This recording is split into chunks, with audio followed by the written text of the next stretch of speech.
Here we go with round 1, winning the die roll, choosing to play first.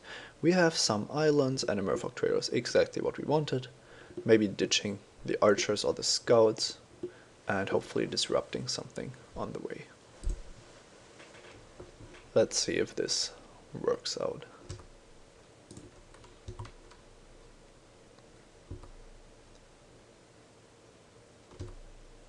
Nothing to disrupt quite yet.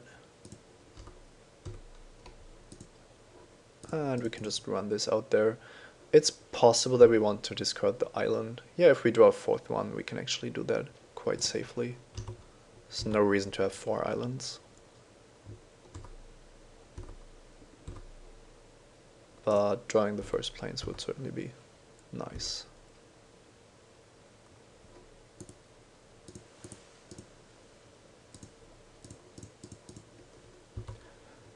Okay, and if we manage to draw plains, we can start dropping the griffin or the scouts and then keep open disrupt.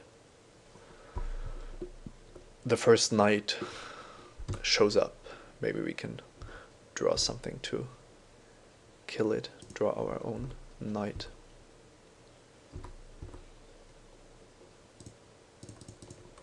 And thankfully we do have quite a lot of 3-drops, and drew one of them. And it looks like our opponent has some islands as well, so that's going to be helpful.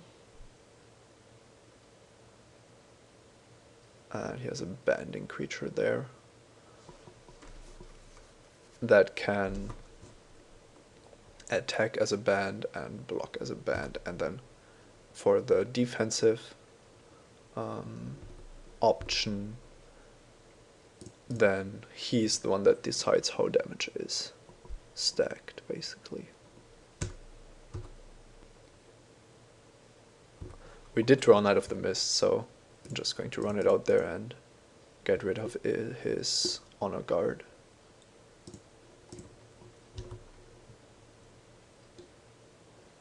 I'm not going to play this to prevent it.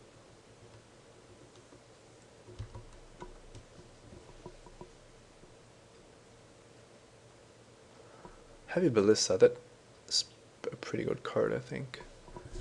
Yeah, so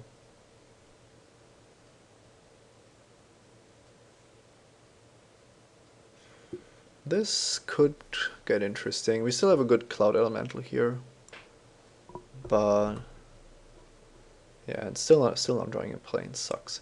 Now, the flanking creature is going to be able to attack because there's no way for him to profitably block it, but of course Merfolk's here can't do it. Now, I don't think that he can block Cloud Elemental with a band with only 1 flying creature, but I'm going to check it real quick. Okay, so the way banding works on defense is that you just block normally, and then if one of the blockers in a multi-block has banding, then you get to decide how to assign damage. So that's not really a concern. The question is if we want to draw a card from Merfolk's here to start drawing planes, but currently getting rid of our 2/2 just to be able to drop any of these cards doesn't sound like that's what we want to do. So let's just get in with Cloud Elemental and Knight of the Mists. And maybe we get a chance to apply Disrupt or just cycle it.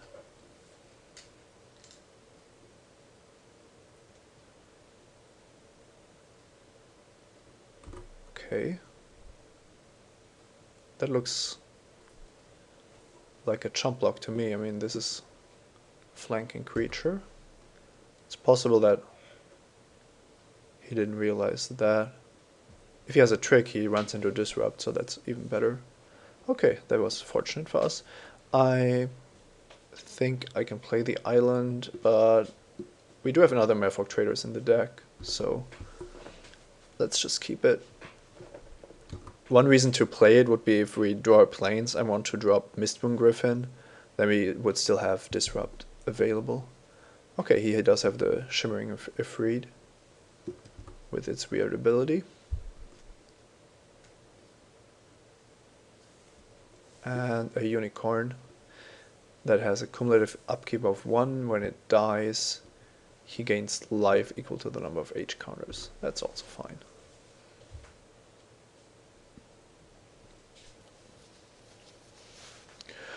And what happens now is that he's always going to be able to double block one of my creatures with Griffin and something else, and then divide the damage as he chooses.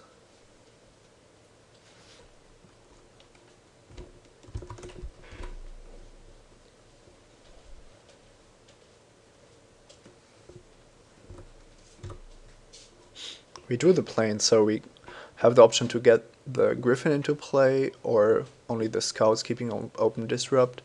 I don't think we want to run the Seer just in there.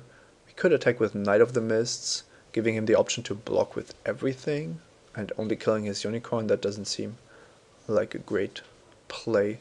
Cloud Elemental here, the banding really helps because he could double block it and we couldn't use it.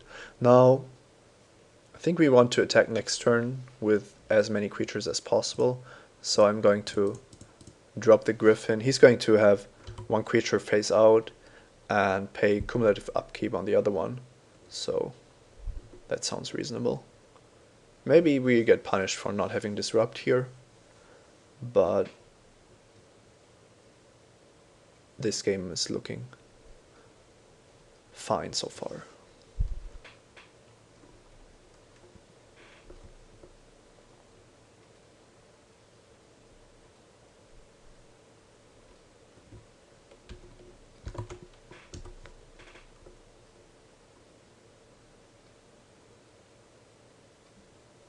Okay, so this phased out and he starts to pay the upkeep of the Unicorn. And once this gets back, it's going to phase out one of my creatures. And he has a Phantom Warrior of his own, but we are quite ahead on in the damage race, so that's not a problem. And it looks like we might just want to attack with our flying creatures, because he could still just trade Knight of the Mists for the Unicorn. Okay. Potentially we might want to draw some cards off Murphox here, but currently the 2/2 still has quite an impact on the board, so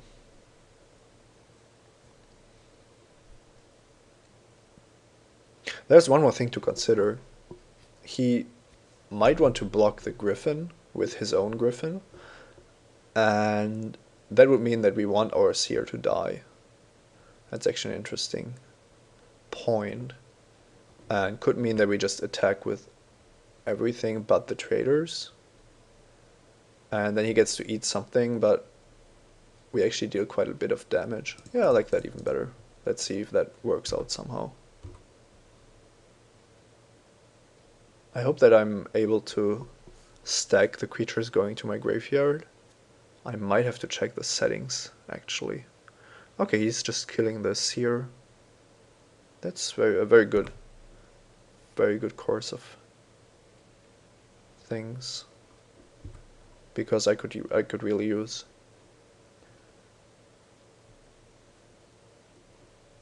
some more action. And that might come in handy, so let's drop the archers.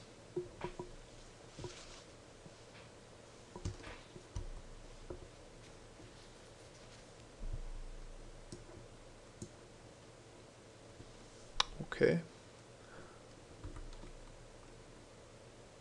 It makes sense to take one of my untapped creatures, because okay, this is just to take one of my untapped creatures because it could be used defensively.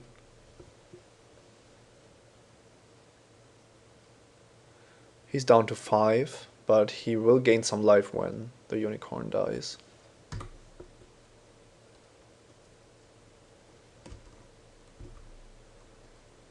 So this turn I probably don't have a good attack once again, because he added Ophidian to the board, but also got his Ifrit back.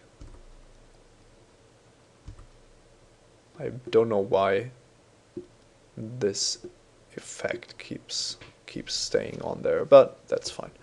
Now Guided Strike should be pretty good. I think it could mess with a lot of his banding blocks.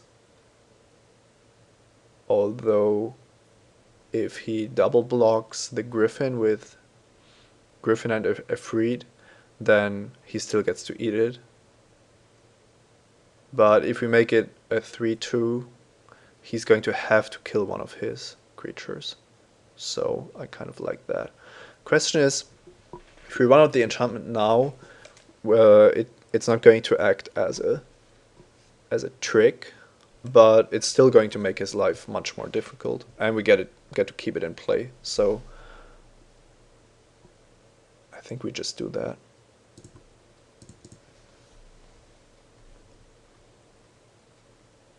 This hasn't been great. It hasn't done anything. So maybe it was a mistake to main deck it.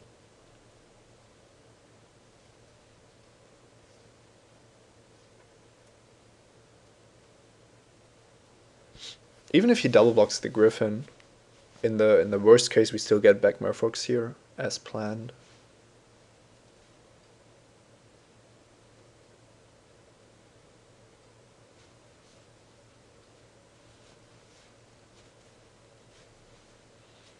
We probably shouldn't attack with Merfolk traders as well, because his Ophidian then might get through at some point.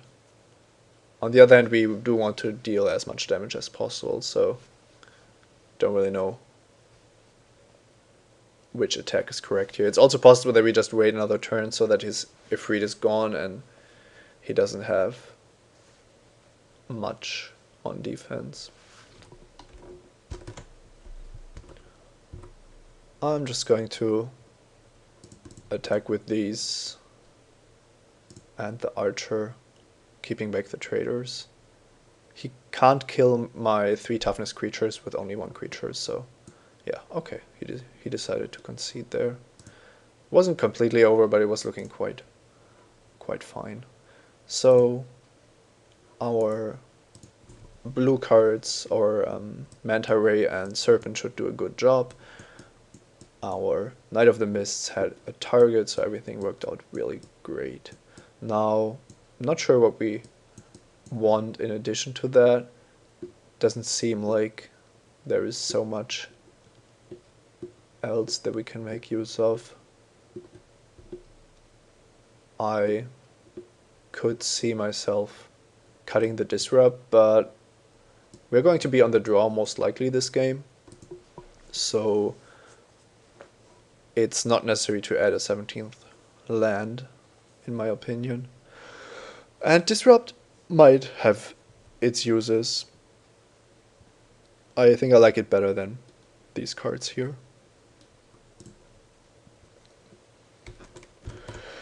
We are in fact on the draw with a very reasonable hand, still missing a Plains, but otherwise we're going to be able to lapse and play one of our good 3-drops, one of our best 3-drops I suppose in this matchup. Hopefully we draw up Plains and not the Disrupt we can't use. Yeah, that looks fine.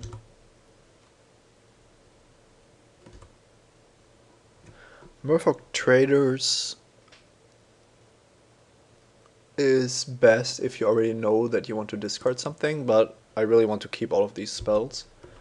The fact that I could also memory lapse something next turn makes it a pretty easy choice to not drop a 1-power creature here. This is the phasing Ifrit that gets one of my creatures as well. Yeah, I think I just lapse here to gain back some tempo. And the main reason being that I'm not going to be able to keep open a lot of mana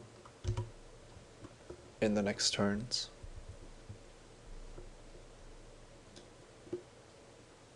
That's a pretty good card. He gets a 2/2 flyer for 4, but he can make it a 4/4 if he skips his next untap step. So that's not really a card I want to attack into with most of my cards, most of my creatures. But the lion should do a pretty good job of getting through that. Question is, do I drop the island because I can use it to play my 4-drops, or would I rather wait to draw a second plains and discard the island to Merfolk traders? I know that I need a second plains, but with the lion, I'm also pretty sure that I can make use of a 5th land, so I think I play that here, and then we see how things develop. It's not like he can activate Avizoar often. Whoa, another great creature, a 3/3 flyer with protection from green. Okay, the protection isn't relevant, but that's some very efficient creatures right there. And none of them are knights, so we can't kill them. Now if I block, he just skips his next untap step. That isn't the worst. I mean, he's just going to have the 3-power Drake, which I could attack into with the lions. And then I drop something else. He skips his full untap step. But that's probably still not worth just losing a Cloud Elemental, because we can threaten to double block Avizoa at a later stage once we have another flyer in play. Now we certainly don't need this island, so we can trade it away. The fact that I only have 1 plains makes me really want to attack with the lion here. I need my flyers on defense anyway, so...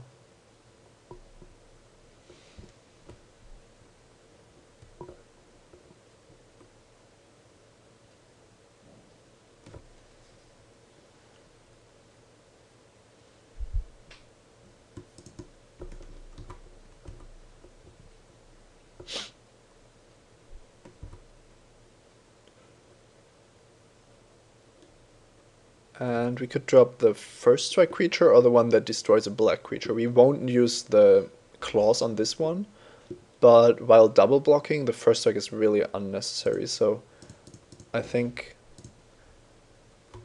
getting the worst creature out there is better first.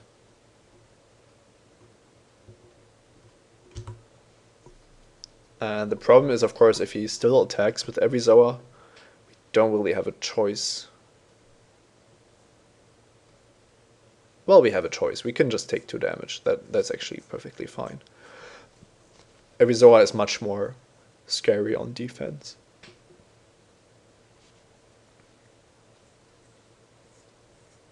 However, we might want to double block the 3/3. Pretty sure we don't want to take 3 damage. But then we not only get blown out by any kind of spell he could have, but we also enable him to attack with this again. So it's really a difficult point. Okay, this is the Efreet that we countered.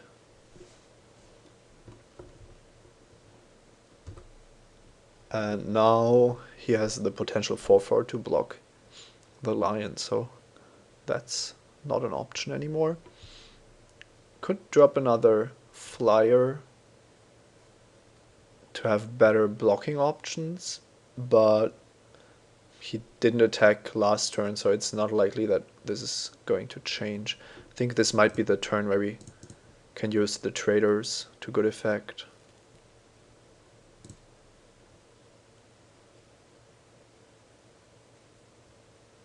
Although sadly we don't really have all that much to draw.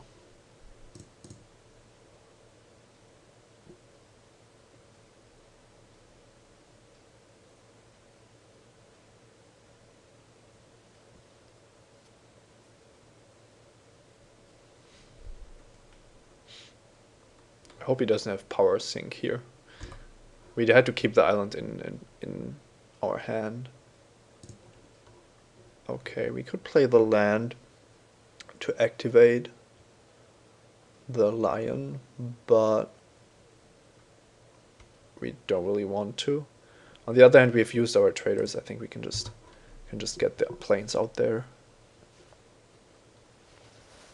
It's always possible that we draw something like inspiration and want to use some more land drops, make some more land drops.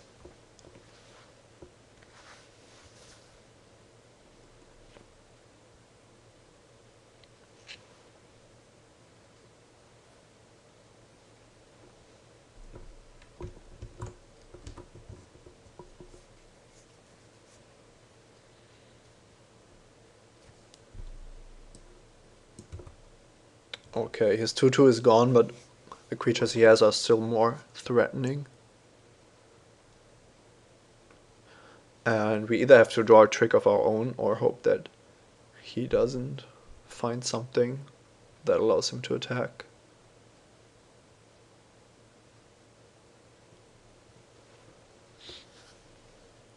Drawing a guided strike would be good, potentially allowing us to just attack with the lions.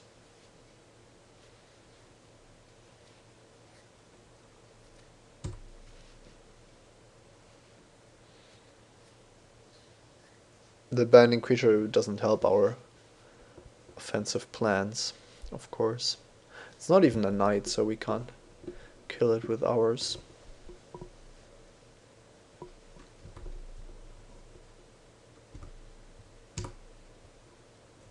And that doesn't help. We are just, yeah, basically forced to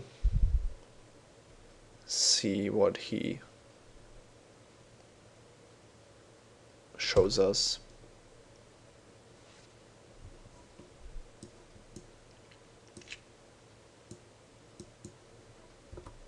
Getting rid of our best flyer, although Cloud Elemental might be better, in fact, giving us a block for Avizoa. But as we have seen, it's not Avizoa. An offensive Avizoa is not what we are worried about, so it's not a big deal. And another bending creature that's also flying.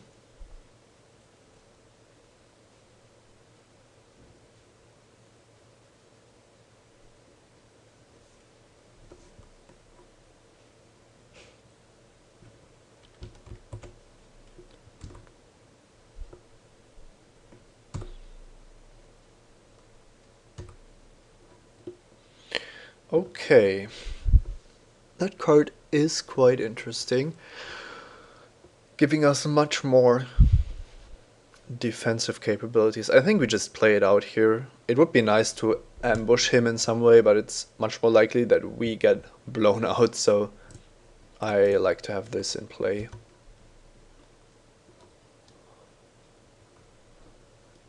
And now it should be a little easier to block his guys. But it looks like this game might be quite drawn out, and then something like this Phantom Warrior could actually become a problem.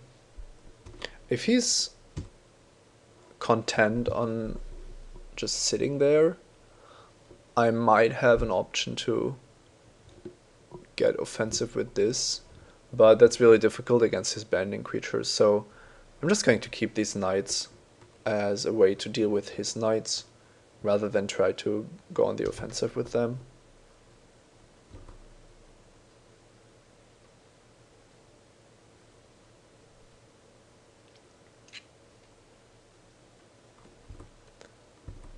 I also need to watch the time a little bit. This is only the second game, and we are basically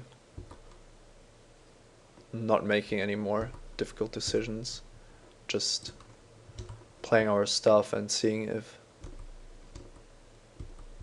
anything happens here. Oh, inspiration, okay.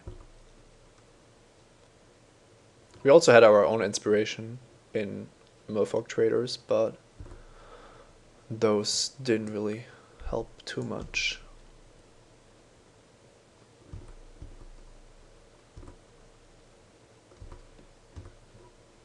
Okay, the disrupt is a bit late. He spent his inspiration already, so don't think can do much. If we draw an instant or sorcery spell of our own, then we might just want to disrupt it.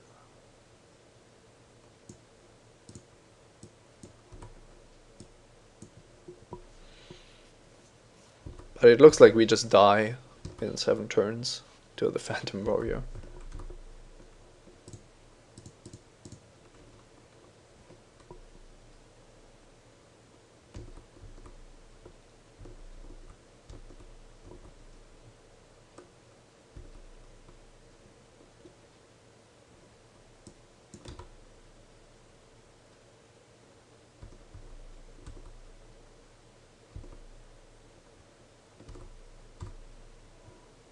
And we draw quite a lot of cards that don't do much. I mean, I'm not going to like cast one of my spells and then try to counter it.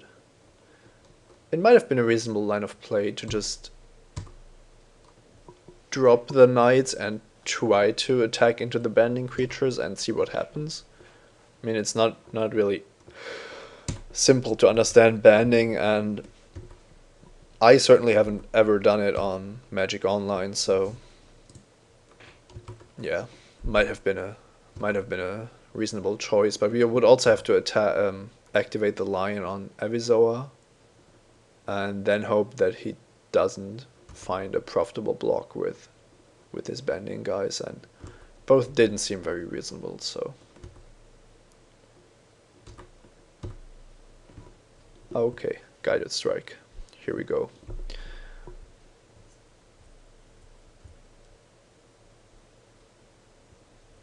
Against 2 banding creatures with 5 toughness, it's almost impossible to get through.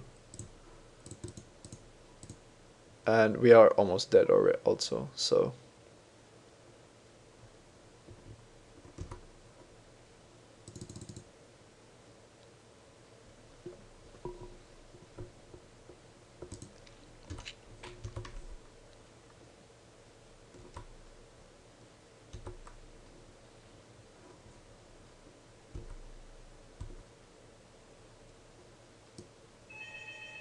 the way phasing works, it doesn't trigger comes into play effects, as far as I know, so we wouldn't have to pay the blue every time.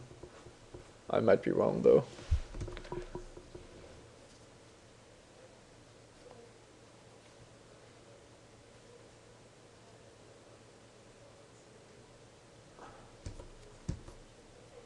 I'm just going to try to guided strike my Knight of the Mists, even though it's unlikely to be effective.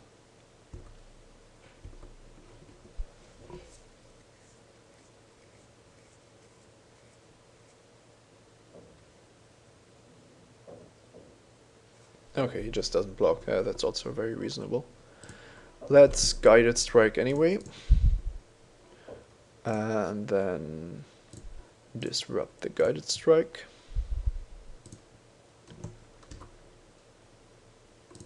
Pay 1.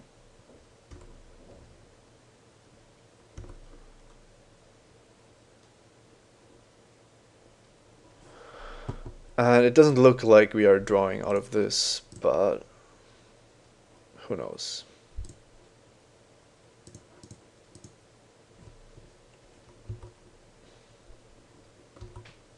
If we don't find an answer to Phantom Warrior next turn, then this game is over. I don't really know if we even have one, so might have been better to just concede earlier. We do get to see another card of him, which is nice.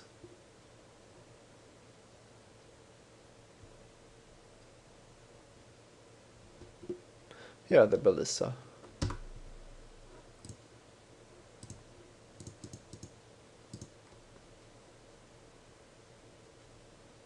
And that doesn't help, so let's just concede.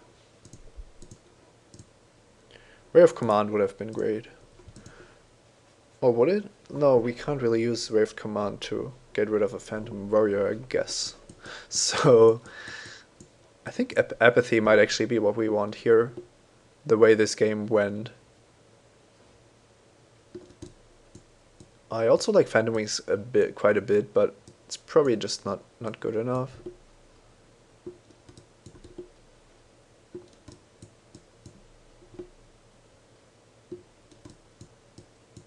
And just preventing damage just doesn't seem reasonable. Target unblocked attacking creature, that's also too weak. Prismatic Circle has cumulative upkeep. Okay. Yeah. I'm just going to put this in, and that should actually be quite good. Maybe on this Avizawa thing, or also on Phantom Warrior. The question is if Disrupt is worth it. He's shown an inspiration, but not at a point where we could counter it. He's also seen the Disrupt now, so I think that's probably the card that has to go. Just seems the weakest. Let's see. Apathy on Heavy Ballista is also quite okay. It's not unreasonable to just draw first in this matchup.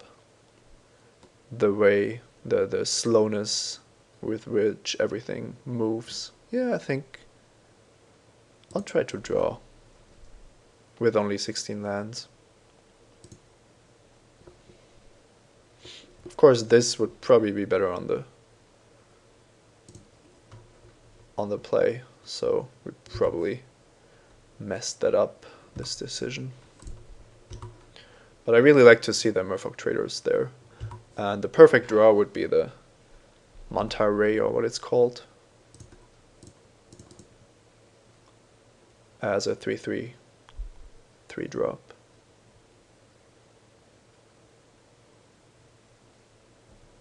This does resolve, hopefully. We've drawn 2 more lands, making our 5-land hand that much worse. Basically, we have to rely on this thing to deal some damage.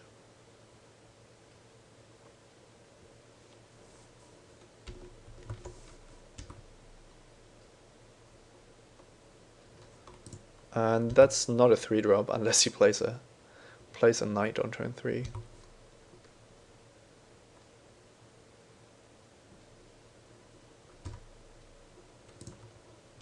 So we have to pass here.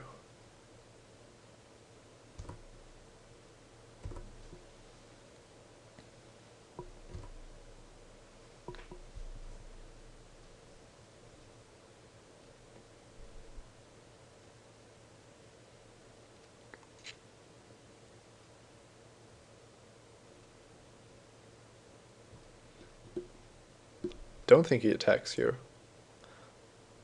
Maybe if he has a combat trick, but it's really unlikely.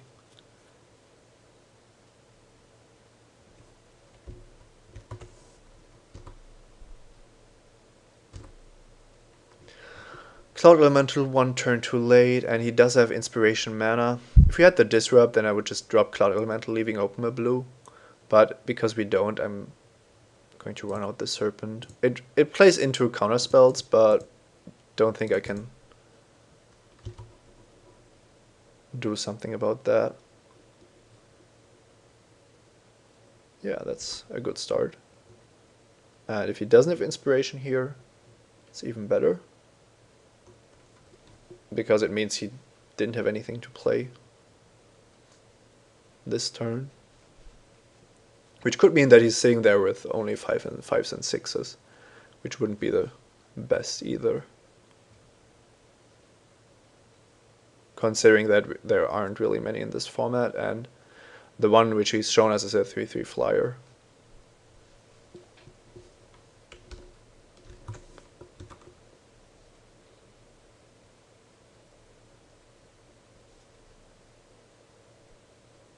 Okay, so he does have the 3/3 flyer, but we might be able to trade it with the Serpent, which is more than we can ask for, making our Cloud Elemental better, hopefully.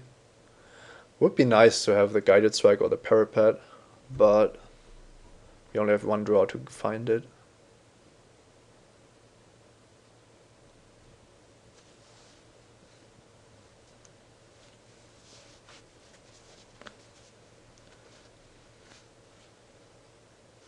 Alternatively, I could decline the trade, keeping back the serpent until we draw something. But I feel like I'm forced to be the aggressor here. Well, and if he doesn't block, that's even better. So now getting Knight of the Mists out there is more likely to be good on the offensive.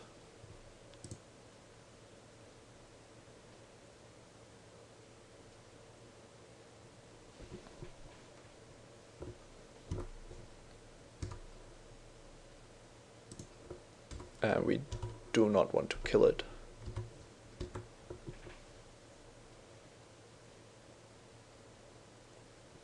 There's a chance that he doesn't have much.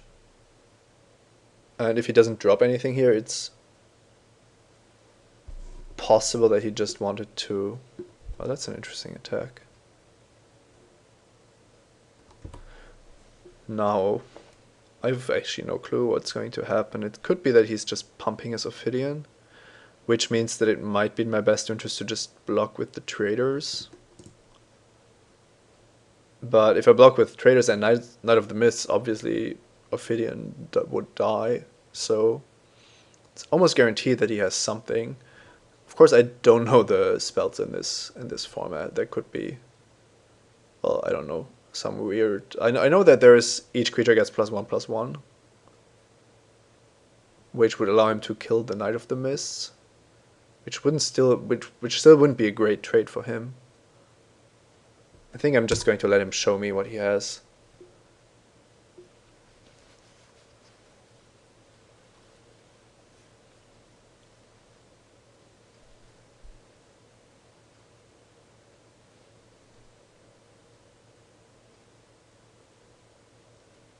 Okay. So that would have killed the knight as well. So it's actually better that way. I still don't know why he didn't try to get the serpent with it, rather than force through some damage. Okay, now we have the parapet that is going to be really good for us, so that's really interesting. Now, sadly, I need to keep back Knight of the Mists to block Ophidian, and I think that's very important. He doesn't seem to have too much, and I don't want to give him a free extra card. Oh no. That's brutal. That's why he attacked with both, I guess. And it also circumvents this, so we go from being in a very good position to losing here very quickly. But that at least makes it easy to just drop this as a defensive measure. And then we might still be able to draw better than him. For example, we could be the one drawing the Phantom Warrior. Okay, or not.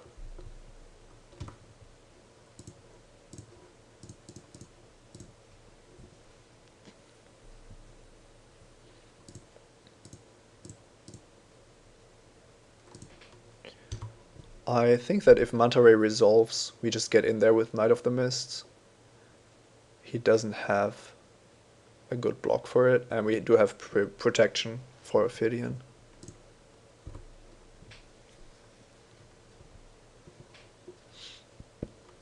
Of course, Manta Ray was going to resolve because he tapped out of blue, but okay.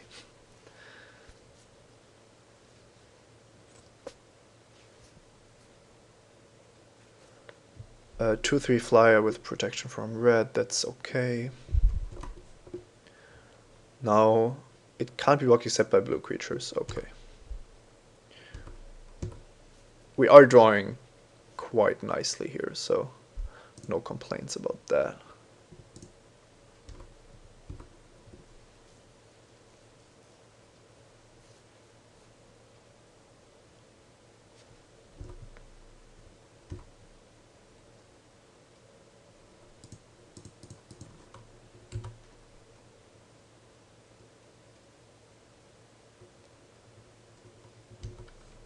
We potentially... No, we couldn't have dealt an additional 2 damage because then he would have double blocked the Cloud Elemental.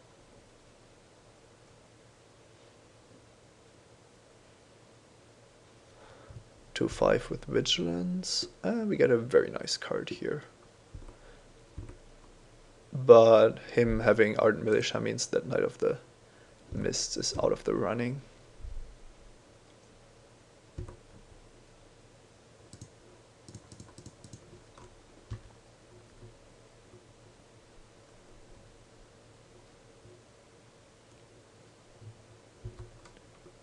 Just going to f6 here because we are both down to very low time.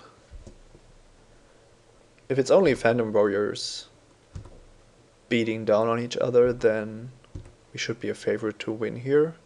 And just going to be a little more aggressive as well with my flyers.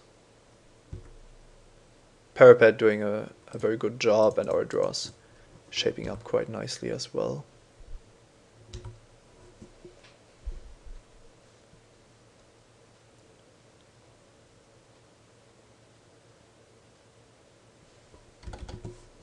I hope that means he concedes. Sometimes people GG and then they will just drop some insane bomb. But yeah, it looks like we did it. Great.